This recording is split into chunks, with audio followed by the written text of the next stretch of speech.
मैंने एक छोटी सी कहानी लिखी है जिसका उद्देश्य ज्ञान तथा मनोरंजन है। एक गरीब व्यक्ति अपने गरीबीपन तथा दुखों से उदास होकर एक दिन मेला गया, जहां उसने अपने भाग्य का लिखा जानने की इच्छा की। मेला में उसने 3 व्यक्तियों से अपने भाग्य के बारे में जाना। पहले व्यक्ति ने गरीब व्यक्ति का हाथ देखा और कहा कि आपके भाग्य में राजयोग है और आप बुद्धिमान हैं, आपका भविष्य बेहतर होगा।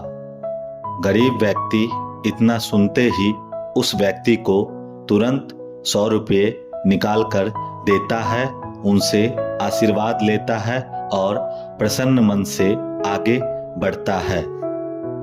आगे बढ़ने के दौरान उसने पुनः विचार किया कि एक और व्यक्ति से अपना भाग्य दिखा लिया जाए। तब दूसरे व्यक्ति ने उसके हस्तरेखा को देखते हुए सुझाव दिया कि आपका जीवन सुखमय होगा और आप सभी के लिए प्रेरणा के स्रोत बनेंगे। पुनः उस गरीब व्यक्ति ने अपने पर्स से 100 रुपये निकालता है और उस व्यक्ति को देता है, उनसे आशीर्वाद लेता है और खिला चेहरा लेकर प्रसन्नता से आगे की ओर बढ़ता है। आगे बढ़ने के क्रम में उस गरीब व्यक्ति ने पुनः एक बार विचार किया कि अब एक बार और दिखा लिया जाए और तीसरे व्यक्ति के पास अपने भाग्य की जानकारी प्राप्त करने की लालसा से आगे बढ़ा। तीसरे व्यक्ति ने जब उसके हस्तरेखा को देखा तो उसने सुझाव दिया कि यदि आप मेहनत करें तो सुख का योग बनेगा और लोग आपके बारे में गरीबी तथा दया का भाव रखते हैं। इतना कहते ही वह गरीब इंसान का खिला चेहरा लटक गया और उसने 11 रुपये की चंदा राशि देकर बेमन से आशीर्वाद लेकर आगे बढ़ा और अपने मन को समझा बुझाकर घर लौटा और मन में सोचने लगा। तीसरे व्यक्ति को शायद शास्त्र का बोध नहीं था, किंतु 2 व्यक्ति ने एक जैसे विचार प्रकट किए, शायद वही सही है और तीसरा वाला गलत है।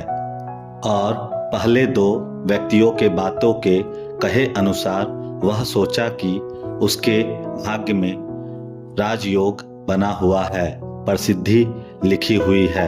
इस प्रकार मन के आशा के साथ वह आनंद में जीने लगा और वह सोचने लगा कि भाग्य का लिखा बदला नहीं जा सकता, इसलिए उन दोनों के कहे अनुसार वह जल्द ही राजयोग या सुखद जीवन जिएगा और प्रसिद्धि को पाएगा।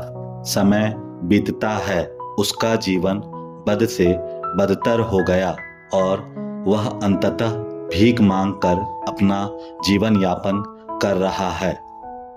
कहानी का सार यह है कि सच्चे और कड़वे बोलने वाले हमारे शुभ चिंतक होते हैं, चाहे वह गुरु हो या माता पिता या अन्य रिश्तेदार। परंतु हम अपने झूठे शान, दिखावा, अहंकार में आशाओं के साथ जीते हैं। इससे हमारे अहंकार की तृप्ति होती है।